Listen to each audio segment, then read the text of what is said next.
Hello and welcome back friends. इस video हम बात करेंगे मैं इंडिया पोस्ट की जो सर्विसेज ख़राब क्यों हैं इसके बारे में, और कोरियर सर्विसेज आसानी से सब कुछ मैनेज कैसे कर लेते हैं इसके बारे में भी जानने की कोशिश करेंगे। दोस्तों, इंडिया पोस्ट बहुत ही ओल्ड सिस्टम है पोस्ट का, डिलीवरिंग का। जब कोई भी कोरियर नहीं था उस वक्त में इंडिया पोस्ट ने डिलीवरी करी है और बहुत अच्छी तरीके से की है। लेकिन इंडिया पोस्ट में जो पोस्टमैन होता था जनरली, जो उसका मॉडल है, रनिंग मॉडल है, वो थोड़ा डिफरेंट है। उसमें एक पोस्टमैन होता था ओल्ड, जो इलाके के सारे लोगों को जानता था और जो भी पोस्ट आती थी उसको पहुंचा दिया करता था बहुत आसानी से। लेकिन रिसेंटली इंडिया पोस्ट में बहुत ही ख़राब सिचुएशन चल रही है। उसका रीज़न क्या है? हर जगह गवर्नमेंट कॉस्ट कटिंग कर रही है।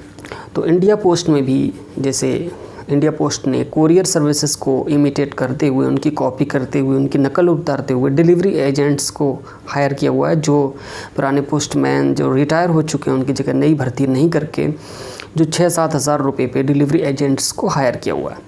और वो इंडिया पोस्ट की डिलीवरी एरिया वाइज जो भी एजेंट्स हैं वो कर रहे हैं 5-6 हज़ार रुपये के अंदर। सिर्फ जो ओल्ड पोस्टमैन होता था पहले का, उसको सैलरी ज़्यादा मिलती थी, मगर इनको थोड़ी सैलरी मिलती है।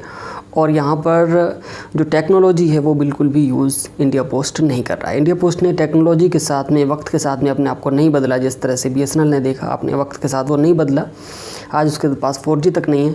वही हाल इंडिया पोस्ट का भी है। टेक्नोलॉजी के मामले में बहुत पीछे है। किसी छोटे छोटे कोरियर को देख लीजिए, ज़्यादातर कोरियर्स के पास जियो टैगिंग की फैसिलिटी है, अपनी ऐप है। तो अगर उनका कोरियर एजेंट फ्रॉड करना भी चाहे वो फ़ौरन डिटेक्ट कर लिया जाएगा और फ़ौरन उसके खिलाफ़ वो कार्रवाई कर सकते हैं। लेकिन इंडिया पोस्ट में रोज़ाना इन पोस्टमैन फ्रॉड करते हैं। ख़ासतौर से जो PSU बैंक्स के डेबिट कार्ड्स हैं वो इंडिया पोस्ट से ही जो है वो डिस्पैच किए जाते हैं। और इंडिया पोस्ट का पोस्टमैन सारे के सारे डेबिट कार्ड्स को उठा के, जो उस पर रिटर्न एड्रेस लिखा हुआ रहता है लोकल ब्रांच का, वहाँ पर जाकर दे आता है। और जो बैंक है वो तो पर कस्टमर यानी पर पोस्ट पे कर रहा है इंडिया पोस्ट को, लेकिन सारी की सारी पोस्ट बल्क में उनके पास आ रही है। तो PSU बैंक को ये चाहिए कि अगर आपको इंडिया पोस्ट की सर्विस ही देनी है तो आप सीधे अपना आर्टिकल बैंक में मंगा लीजिए, या तो बैंक से डिस्पैच करिए या कस्टमर को बुला के दे दिए, क्योंकि आपका पैसा भी जा रहा है और वो डिलीवरी भी नहीं हो रही है। ऑलमोस्ट सब जगह यही हाल है कि कस्टमर के पास अगर कोई चीज़ आ रही है इंडिया पोस्ट से तो उसका डिलीवर होना बहुत हिट एंड मिस वाला केस हो जाता है कि डिलीवर हो जाए तो बहुत अच्छी बात है, नहीं हो तो रिटर्न हो जाती है। उनके ऊपर कोई फ़र्क नहीं पड़ता, क्योंकि उन्हें लोकल कोरियर की तरह पर पार्सल पर कंसाइनमेंट कोई अलग से कमीशन नहीं मिलता। ऐसे अदर कोरियर में भाई 8 रुपये 5 रुपये जो भी मिलता है पर कोरियर डिलीवर में मिलता है। और अगर कोई कोरियर गलत डिलीवर हो जाती है तो उसको डिटेक्ट करना काफ़ी आसान होता है। मेरा एक ICICI बैंक का डेबिट कार्ड डिलीवरी के थ्रू आया और कोरियर एजेंट के थ्रू ने उसको खो दिया और उसके बाद मेरा नंबर ब्लॉक कर दिया।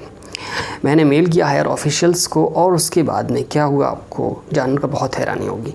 जो कोरियर कंपनी का जो डिलीवरी का एरिया एजेंट था, मतलब जिसके पास एरिया का चार्ज था, वो मेरे दरवाजे पर आया और उसने उस लड़के से बात की। तो उसने कहा सर कोरियर तो खो गया। मुझे तो कुछ और ही मिसगाइड कर रहा था वो कि नहीं आया नहीं है या वो, लेकिन जो डिलीवरी शीट वहाँ पर सेंड की गई थी तो उसके अंदर जो लॉन्गिट्यूड लैटिट्यूड सब कुछ होता है वो भी मैंने गूगल के ऊपर जब डाल के देखा तो वो शो हो रहा था डिलीवरी के ऑफिस का। तो ये भी बात कंफर्म हो गई कि वो यहाँ नहीं आया। दूसरे वहाँ पर सिग्नेचर भी गलत ही था। सिग्नेचर एक बार को आदमी गलत मतलब फोर्ज कर सकता है कॉपी, लेकिन जियो टैगिंग में फ्रॉड करना बहुत मुश्किल है। तो मेरे पास आया, उसने कहा देखिए वो चीज़ तो लॉस्ट हो चुकी है, लेकिन आपका जो भी जितने की भी वो चीज़ रही होगी उतना रुपया मैं आपको देता हूँ, क्योंकि अगर आपने नहीं दिया तो इसकी भी नौकरी चली जाएगी और मेरे ऊपर भी आँच आएगी। मैंने कहा डेबिट कार्ड था, समथिंग 470 रुपये करीब चार्ज होगा उसका। तो उसने तुरंत 500 रुपये दिए और फॉर्मस से कहा कि सर आपका कॉल आए तो मेहरबानी करके इतना कह दीजिएगा कि कॉल के मेरे पास डिलीवर हो गया है। मेरे पास कॉल आई हेड ऑफिस से, ये क्या कहा उसके बाद बच्चा। क्या आप इमेजिन कर सकते हैं कि इंडिया पोस्ट में ऐसा कभी हो सकता है? यही वजह है कि इंडिया पोस्ट अदर PSU की तरह ही एक दिन कोलैप्स होगा, एक दिन इसी तरह से पूरा अंडररे पे चला जाएगा। सारे प्राइवेट बैंक्स ने इंडिया पोस्ट से टाई अप तकरीबन ख़त्म कर लिया है, कोई नहीं भेजता डेबिट कार्ड प्राइवेट बैंक वाला इसके थ्रू। रेयरली कहीं का केस हो गया, कहीं पे सर्विस है ही नहीं किसी कोरियर की, तो बात अलग है। तो ये कुछ रीज़न्स हैं जो इंडिया पोस्ट को बहुत ही पीछे ले जा रहे हैं, बैकवर्ड ले जा रहे हैं। गवर्नमेंट को उसके बारे में सोचना होगा, और इसको सेल ही करना है तो फिर सेल करके छुट्टी काटिए, क्यों पब्लिक को परेशान किया जा रहा है, कोई मतलब नहीं है इसका। क्योंकि जितने भी PSU बैंक्स हैं सबको ये ऑर्डर है कि आप अपने जो डेबिट कार्ड्स हैं ज़्यादातर वो इंडिया पोस्ट के थ्रू ही डिस्पैच करवाओ। अब डिस्पैच में फ़ायदा क्या है, जब वो बल्क में एक कस्टमर इंडिया पोस्ट वाला आपके पास ला के पटक जा रहा है, फिर कस्टमर परेशान हो रहा है, उससे दिक्कत हो रही है, कोई मतलब नहीं है। यही टाइप अगर आप लॉकर कोरियर सर्विस से करें, उतने ही कॉस्ट में बैंक्स को ये फैसिलिटी मिल जाएगी। तो ये थे कुछ रीज़न्स जो कि इंडिया पोस्ट की सर्विसेज के ख़राब होने के लिए ज़िम्मेदार हैं। उम्मीद करता हूँ वीडियो आपको अच्छी लगी होगी। वीडियो अच्छी लगी है तो वीडियो को लाइक करके चैनल को सब्सक्राइब कर लें। मिलते हैं किसी और वीडियो में, तब तक के लिए आपका बहुत बहुत शुक्रिया। Thank you so much for watching this video friend.